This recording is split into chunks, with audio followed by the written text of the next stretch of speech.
Welcome back to the Icecrown Raid Guide. My name is Darksend, and in this video I will be covering our 10-man Lich King strategy. If you'd like more information, or would like to learn more about downloading this movie, click more info on the movie information box on YouTube to head directly to TankSpot. Also, be sure to subscribe by clicking the subscribe button to the right to be automatically notified as we release new movies. Finally, TankSpot donors can download all of these movies in high definition directly from our servers. Click the second link in the movie information box to learn more about this service. The Lich King has 3 phases, with a 4th transitional phase that happens at 70 and 40%. This fight requires 2 tanks, and is best done with 3 healers, especially for phase 3. Off the pull, the Lich King will cast several different spells before really attacking the tank. This, combined with the fact you should be saving tricks and misdirects for the off-tank, makes aggro somewhat tricky.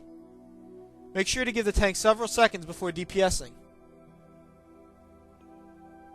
The Lich King's first cast will be Infest, which he will cast every 20 to 30 seconds. This will AoE the whole raid for about 7,000 damage, and leave a dot on everyone. The dot has no max duration, so the only way to remove it is to heal each individual person up past 90%. Discipline Priests are really good for countering this by pre-shielding everyone. At times, the dot will be removed almost immediately because the shield will absorb so much that players will not even drop below the 90% threshold to begin with. The longer it stays on a person, the more it will tick for, so make sure to remove it quickly. Next is his own version of Army of the Dead, Drudge Ghouls. He will summon 3 ghouls approximately every 20 seconds. As long as they are on a tank, they can be casually AoE'd down, and it is not a problem to have 3 or 4 sets up at a time. In fact, the real purpose of the ghouls is to help stack the plague, which I will talk about in a minute. And the more ghouls you have up for this, the better it works out. These should be getting fan tricks to the tanks tanking them. Every minute or so, he will summon a Shambling Horror. This must be tanks facing away from the raid, as they do a shockwave that will one-shot any non-tank. They also have an enrage that you need either a Hunter for Trank Shot, or a Rogue with Anesthetic Poison on a 3rd weapon that he can quickly swap in to remove this enrage. An enraged shockwave will one-shot even a tank. Fortunately, the Horror is stunnable, so that if you see the enrage is not being removed, you can Conk Blow it, Bash, Hodge it, or Kidney. Unlike a Warrior's Shockwave, the Shambling Horrors does not have a stun component to it. Hunters should save Misdirect for these so that they will run directly to the off-tank, instead of having the off-tank worry about shockwaving the raid as he is positioning them. The final ability he casts is Necrotic Plague. He will cast it approximately every 30 seconds. Necrotic Plague is a stacking disease which does 50,000 damage every 5 seconds per stack the person has on them. Every time it is dispelled, it will lose a stack, and if it kills its target, it will gain a stack. In either scenario, it will always jump to the nearest target. This target can be another raid member, a Drudge Ghoul, or a Shambling Horror, but it cannot jump to the Lich King himself. Because of this, the ideal way to utilize it is to intentionally get it on a ghoul, then as many ghouls as possible to build as high a stack, before finally putting it intentionally on the Horror. With a high enough stack, it'll almost one-shot the Horror.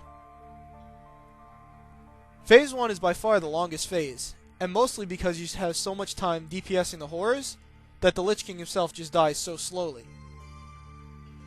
Executing this properly will greatly increase your time on Arthas, and decrease your time in Phase 1. The downside of this is that the Lich King gains a stacking damage buff every time it jumps, so at some point you will need to reset it. I was able to safely handle around a 40 stack before I felt I needed to start using cooldowns to survive. A full HP Horror spawning during a transition is almost a guaranteed wipe, whereas ghouls are easily killed off by AoE or any remaining stacks of the plague. Make sure to check the spawn timer before pushing. At around 72%, start moving him to the edge and spreading out. This transition is part of the reason we tank where we do. Less movement during the Phase 1 transition. I'll discuss the abilities during the 40% transition.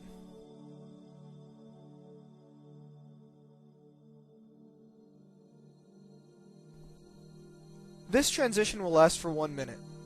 At the end of that minute, he will begin casting Quake and Phase 2 will begin. Quake will break off the entire outer edge of the platform, so as soon as you see it casting, move immediately, or fall to your death. He no longer summons ghouls and horrors, but instead a Valkyr will now fly in, pick up a random raid member, and attempt to drop them off the edge. Should this happen, you should know that this player cannot be combat rezzed, Ankh, or use a soul stone. To counter this, have everyone stack near the middle to increase the distance she must fly, thus increasing the time you have to DPS her before she drops your raid member. They are stunnable and slowable, so as soon as they are targetable, get some form of movement speed on them. He gains 2 abilities in this phase.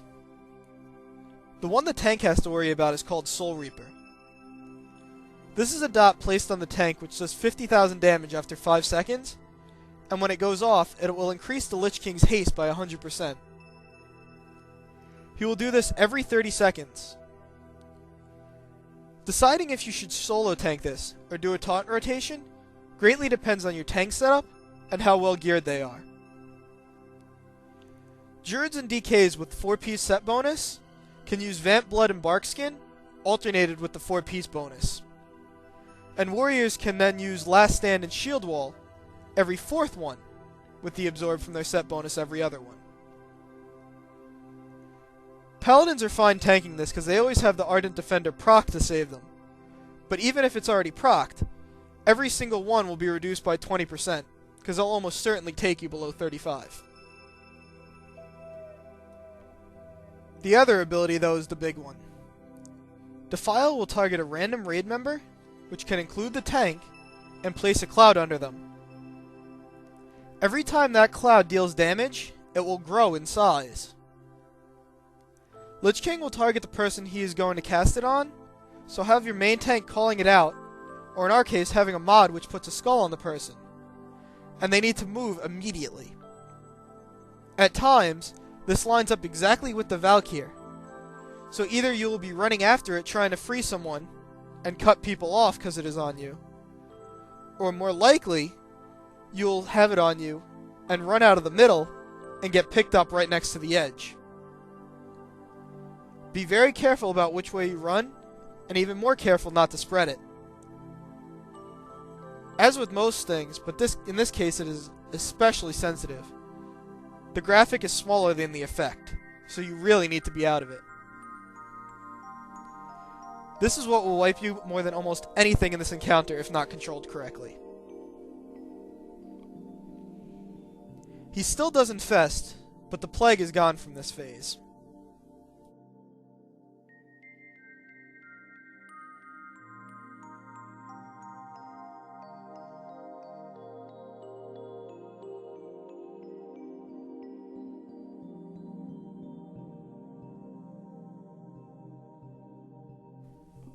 Call for another DPS halt around 43%. As soon as the next Valkyr dies, push the phase. As you're pushing, start gravitating towards the edge of the platform, since you know the Valkyr is on cooldown and you won't be picked up. Although you do have to be very careful of defiles here, as soon as the Lich King runs to the middle, start looking for the platform to come back up. Get on it ASAP because the Lich King starts to channel Remorseless Winter. This will deal 7,000 to 8,000 damage a second to anyone still on his inner platform. You'll almost guaranteed to take 1 tick because of the delay in the platform coming back up. You stay spread out because of his other cast. Pain and Suffering is basically a forked lightning which deals 3k damage to everyone in the arc. It also leaves a dot which can stack up to 5 times, and for this reason we split the raid into 3 groups. This reduced the chance of one group getting it twice in a row, and the stack not resetting. He will summon ice orbs which will target a random raid member, and if it reaches them, will throw them off the platform. They only have about 6,000 health, so as long as you remember to assign someone to them, they are very easily killed. Finally, a Raging Spirit will spawn out of a random raid member. The tank needs to pick these up and face them away from the raid.